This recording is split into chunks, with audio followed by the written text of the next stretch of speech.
Good morning everyone, welcome back to another video. I thought I would just pick up the camera and do a few days in the garden, share what I get up to. You would have seen in the last few clips I was doing some harvesting. That was last night. Wearing the same thing today.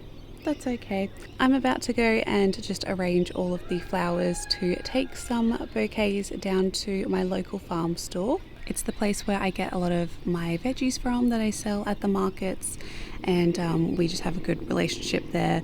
The owner of the farm and the shop just really encourages local growers and lets us sell products in her little store, which is really nice. So today I'm going to go and bring some down for her. But if you are new to the channel, my name's Robyn and I live here on the south coast of New South Wales with my partner and our 2 cats, and I run a backyard flower farm here. So that's what I was harvesting the flowers from, down the very back of the property. We have the main area of the flower farm, and then we have a few gardens throughout where I also grow flowers and herbs and veggies as well. Usually I sell at markets, but I have started to just increase the amount of stores where I'm selling the bouquets, because it's just a lot easier for me to sell the bouquets there, and then I have more time to actually grow the flowers and make these YouTube videos. So I'm just going to take you along for the next few days. I do have a market on a Sunday that I am prepping for, so I'll probably do some more harvesting for that. And I've got a lot of other things with the business that I want to work on, so this will kind of be like a little bit of a businessy vlog with some gardening mixed in, I think. But here is a little look at all of the flowers that I have harvested. So I have a nice bucket of dahlias that I'm going to work with. Same with the bright and colourful cherry zinnias. I also just have a few other little filler flowers, like some pincushion flowers, some yarrow, straw flower, lots of lemon rush sunflowers. So most of these were closed when I harvested them, and there's a few cracking open now.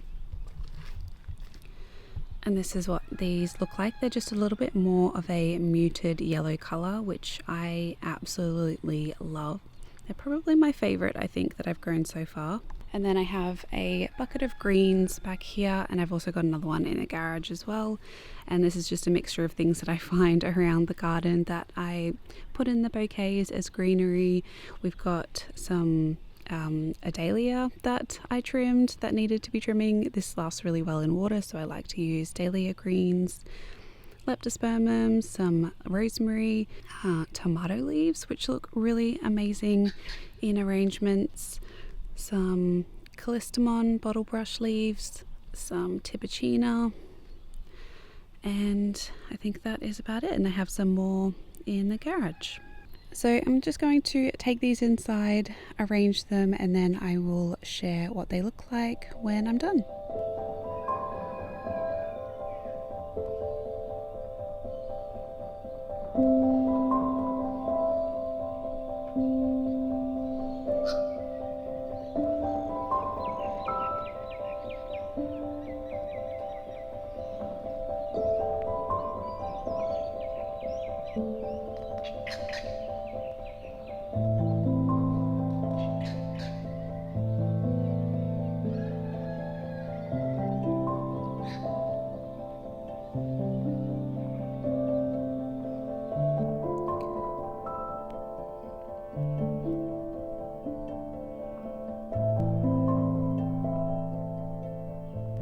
Alright, this is all the bouquets that are done. I ended up making 12 bouquets all up, so I'm going to run these down to the farm shop. They're all looking really nice. I've just done pretty much all mixed bunches, except a few sunflower bunches, which a lot of people really like these. So I've done those, and yeah, I'm gonna go drop these down and then get on with some work for the day.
Good afternoon everyone, it is the next day now.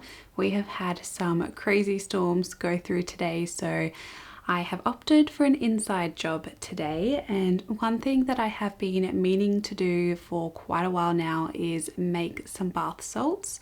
So I'm planning on just restocking everything, both for the markets and the online store. So if you don't know, I have an online store called The Patch in Bloom, and I will leave the link in the description box, and that's where I sell my fresh flowers to people locally, and also I sell bath salts on there. I've also got a few other products on the site as well that I also need to update, so it's just kind of like a bit of an admin afternoon for me to restock all of these bath salts and try and just build up my stock for the markets, mainly for the Sunday market that I have, but then also for online. So I've just made the first batch here, which is the lemon myrtle. This is one of my favorites, and one of my favorites to make as well, mainly because it fills the room with lemon myrtle essential oil, and I love this scent so much. So I've made up the mixture here. This is 3 parts Epsom salt, 1 part Himalayan rock salt. I then just add calendula and lemon myrtle, dried lemon myrtle into here, and some essential oil as well. And I don't really measure the rest apart from the Epsom salts and the Himalayan rock salt. I just add it in until it smells and looks good, and it always turns out really well. You would have seen before I was just taking some of the dried calendula off the actual flower bud so I can just have the petals. I love using calendula. If you've followed me for a while, you know that I love calendula. It's one of my favorite flowers to use and has a lot of medicinal benefits. And if you want to see more about that, I have a whole video on calendula and making like a calendula balm as well, which I use a lot of the time. Unfortunately, these aren't my calendula. I need to go out and dry a bunch now because it is the season for calendula. So I've got a lot out there in the garden that I can see right now that I can dry. But I did get some of the calendula from Mudbrick Herb Cottage, which is a really great site for herbs and if you're making your own homemade teas, and also just plants as well. They sell plants online too. So I really love this store and picked up some calendula from them. So I've added that in and made this batch, and now I just need to fill my jars up. So I have a jar this size, and I also have little test tubes. So these are the 2 sizes that I make, and they both do really well at markets. I'm completely out of the lemon myrtle, so that's why I'm doing a larger batch of this. And then I will make my other scents, which are eucalyptus and peppermint. I do a lavender and rose, which I pretty much have heaps of that, so I don't need to make any more of that. And I also do a grapefruit and rose, so it's all different scents, all of them that I personally love. And the most popular one is definitely the lavender and rose, which I totally understand because it's probably one of my favorites as well, and I use that a lot myself. So I'm going to bottle all of these jars up, and then I will get on to making the next one.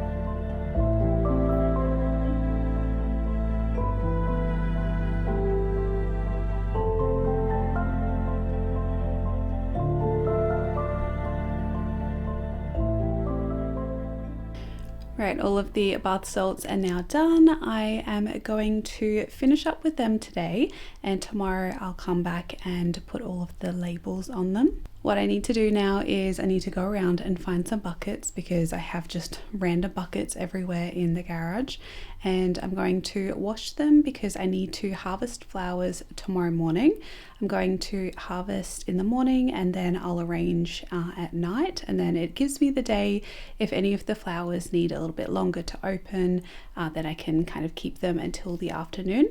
and then hopefully I should have enough for the Sunday market. I won't be including the Sunday market in this vlog just because it's going to be going up on that day.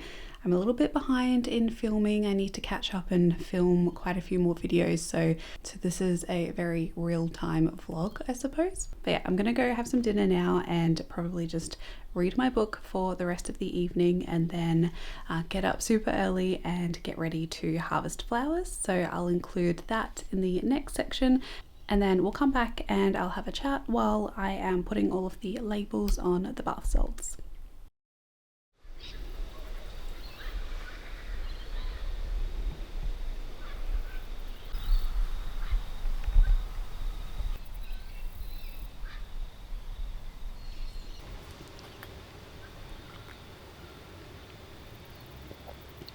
Much better. Good morning everyone, and to the rooster next door. Good morning everyone. It is about 7:15 and I am out with my morning cup of coffee, and I'm going to go around and harvest some flowers this morning. It is not the best morning in terms of filming. It's not really great because it is very windy today. We had a cool change come through overnight after all of the storms, which is great for me because I can actually be outside and enjoy being outside. Not so great for filming though, because the wind and my microphone aren't the perfect match. So I think for this next section, I am going to just share what I'm harvesting. I'll take the camera down and get a few shots, but I think I'm just going to listen to a YouTube video while I harvest flowers, and I might do a bit of a voiceover for what flowers are actually working well for me right now. I find I watch so many like wrap-ups and planning videos about flower farming, but not a lot of actually like in the midst of harvesting and going through selling all of the flowers. So I'm going to just have a chat with you because there are a few things that I've really learnt in the last few months about what's been working for me. So I really want to share that with you, and some of the mistakes that I've been making. Mistakes, they're not really mistakes, they're more lessons that I've learned that I can then change and implement for next year. So I just saw that Bear Flower Farm, they uploaded a video with Serena from You Can't Eat the Grass. Jessie from Bear Flower Farm has been doing lots of interviews lately with flower farmers, and I have been loving her content. I love her channel and have learnt so much from her. So if you're not already following her at Bear Flower Farm, definitely make sure to do so. But I'm very excited for this 46-minute chat. It's going to keep me company while I go and pick all the flowers, and then once I'm done harvesting, I'll show you all of the flowers and how I arrange them and all that. But first I'm going to have a few sips of my coffee and just enjoy this nice cool weather before I go down and harvest all the flowers.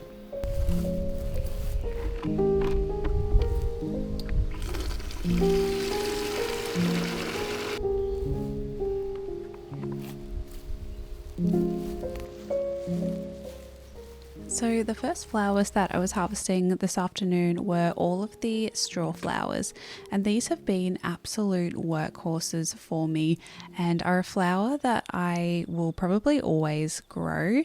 I think they are great for beginner flower farmers and have been really good for me.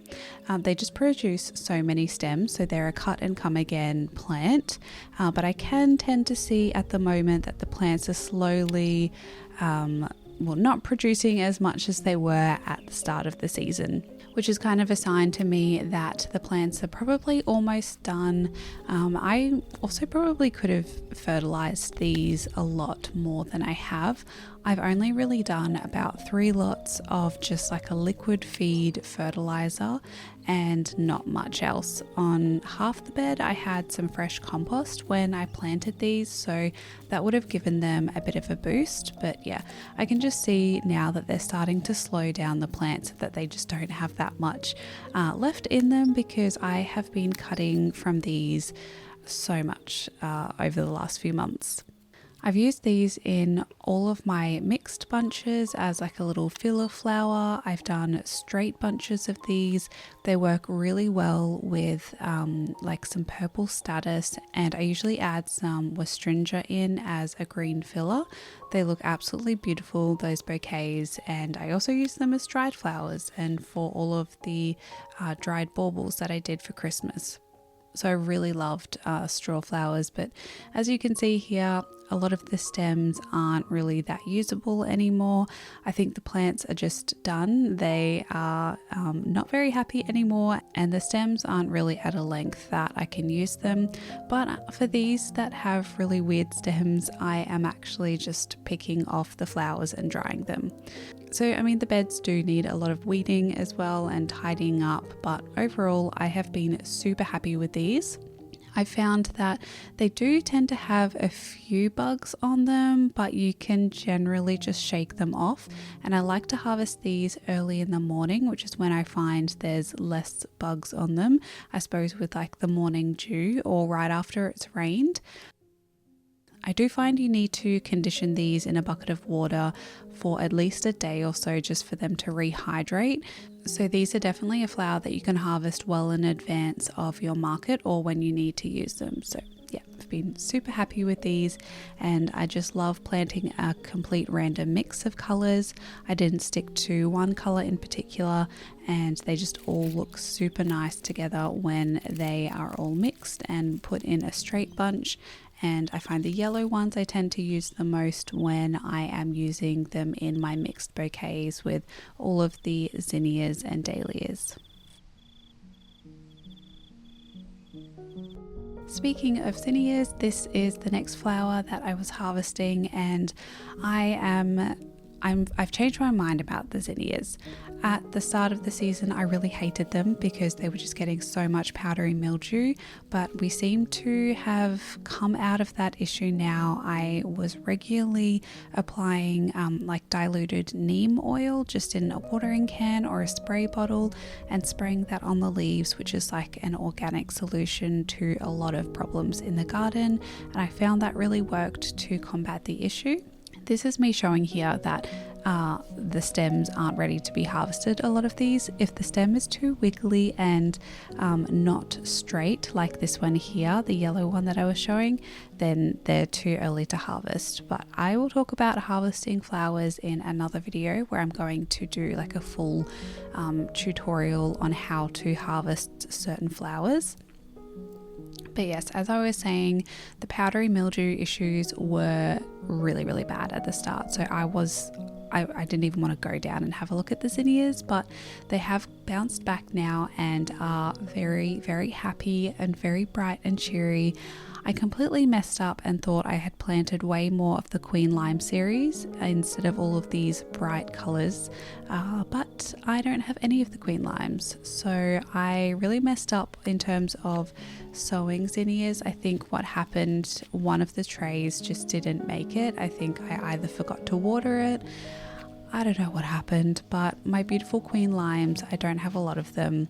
I do have a few, like one or two in another bed that I'll show, but the majority I've just got the Benary's Giant down here, which are definitely by far one of my favourite zinnias to grow in terms of just the size that you get. And I do find, apart from the powdery mildew, they tend to be a little bit disease resistant, but it's just been so hard this season with all of the humidity to deal with the powdery mildew and just the plants not actually being dry for that long. I find the nights are so humid, and then when the days are humid, it's just a recipe for disaster for all of the mildew issues. But we've kind of come out of that now, and in the end I've come to really like these zinnias because the bright and cheery colours just do really well at markets, and they really draw people in and draw people's attention. But my favourites are definitely the purples, so I'm going to grow a lot more of that next year. as well as some of the ones that I've planted here, which I'm harvesting now, which are the lime colored ones. These are so beautiful, and I just want to grow like a whole row of these because they're my favorite and they look so good with purple flowers, which is just my favorite combination. So yeah, they're just so stunning. Next, we are doing an update on the feverfew. Pretty much all of this feverfew was just taken from cuttings from 1 or 2 plants, and I planted 2 rows of it. It is very messy and weedy down the back here, but that's perfectly fine. I honestly didn't intend to do too much to these beds. I wanted to just let them go and see how they grew, and I've been really impressed with these. I think feverfew does really well in our soil. We tend to have very clay soil and it holds water quite a lot. And for the most part, the feverfew has responded okay to that. You can see that there's some really short stems that I'm unable to use. I say for the most part because you can kind of see here a few of the plants had died back, and I do think that is because it was maybe a little bit too wet here. But I do know some of the other plants would have definitely struggled more here, like the dahlias and any plants that just really don't like wet feet. So I'm really happy that the feverfew did well down here. You can see all of these random tomato volunteers have popped up. That's just because I've used some worm castings here, I think, or homemade compost, one of the two. And I've actually kept these here because I harvest them and use them as greenery in the bouquets. I totally understand if you think that's really weird, but I guarantee you should definitely try it. It not only looks amazing, but they hold really well in water. And I mean, you're kind of getting like a free plant because they'll eventually grow roots if you change the water regularly. But yeah, I just love the look of it, and it's such a lush green color that I've just really been enjoying using this as a greenery.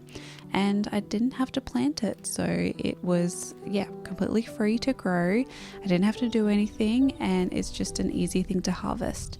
We always have volunteer tomatoes coming up all over the garden, so I'm more than happy to let them grow to a certain height, and then I just cut them back, and then they don't become an issue, and I can use them in bouquets. So yeah, that's what I've been doing with those. You can see here some of the feverfew have really short stems, and I think it's probably just because I've neglected these plants.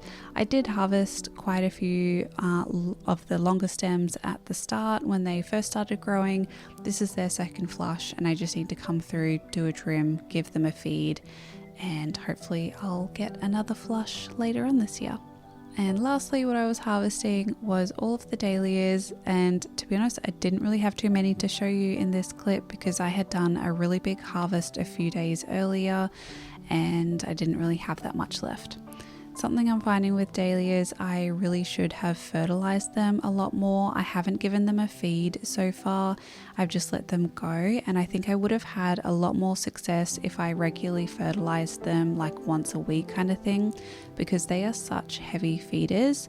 And yeah, I think that was definitely a mistake or lesson I've learned this year. Feed your dahlias and they will respond a lot better, with a lot more flowers and hopefully stronger stems, because some of them have been a little bit weak this year. So that was a little bit of an update of what I was harvesting and how I'm feeling with the flowers. I'm going to get back into all of the bath salts and market prep and have a chat about that.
Right, it is a little bit later in the day now and I have finished putting all the labels on.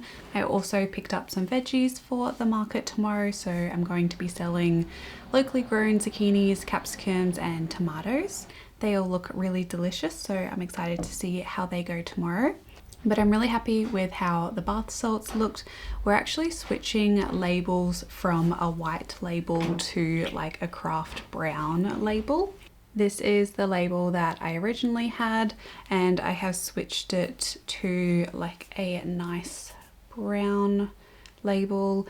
I think they just look nicer in my opinion. I'm obviously going to use up all of the white labels, but I'm going to switch over to the craft kind of brown paper. It's a little bit more of the aesthetic that I would like, and I like the look of it with all of like the botanical flowers in the bath salts. So I have 4 scents that I have. I've got my lemon myrtle, we have a eucalyptus and peppermint, grapefruit and rose, and then I've got a lavender and rose as well. So up on the website now, there should be the lavender and rose and the grapefruit and rose. I am yet to take some photos of the lemon myrtle and eucalyptus and peppermint, but over the next, within the week or so, they will be up online as well. And I also wanted to say you can use the code YouTube10 and that will give you 10% off the online store. I just wanted to have it as a little bit of a thank you for everyone who watches my videos. Honestly, this business is kind of built from YouTube, and YouTube has been a way that I can kind of transition to a small business. So it's been really helpful, and every time you watch my videos and comment and like and subscribe, it helps my channel out, and I do get a little bit of monetary compensation for that. Not a lot.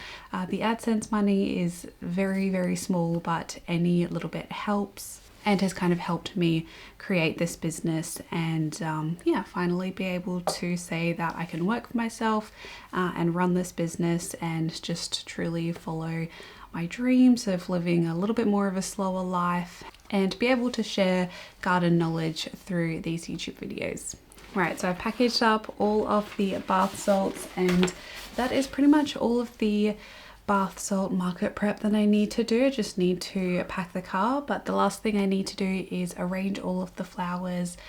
So I'll just include a few clips here of me arranging them and then what the flowers looked like. And then I'll probably start another weekly vlog either tomorrow or Monday, so I'll let you know how the market did in an upcoming vlog. So I'm going to get to work and finish prepping for this market, but I wanted to say a massive thank you for watching this video and getting this far in the video. And if you have made it this far, leave me a little flower emoji, your favorite little flower emoji, or a little flower bouquet emoji, and I'll know that you have watched to this point in the video. And I will leave the link to my website down below where you can purchase these bath salts and a few other products that I have listed online as well. The plan is to definitely build up the online store this year, particularly as we come into winter when the fresh flower sales slow down a little.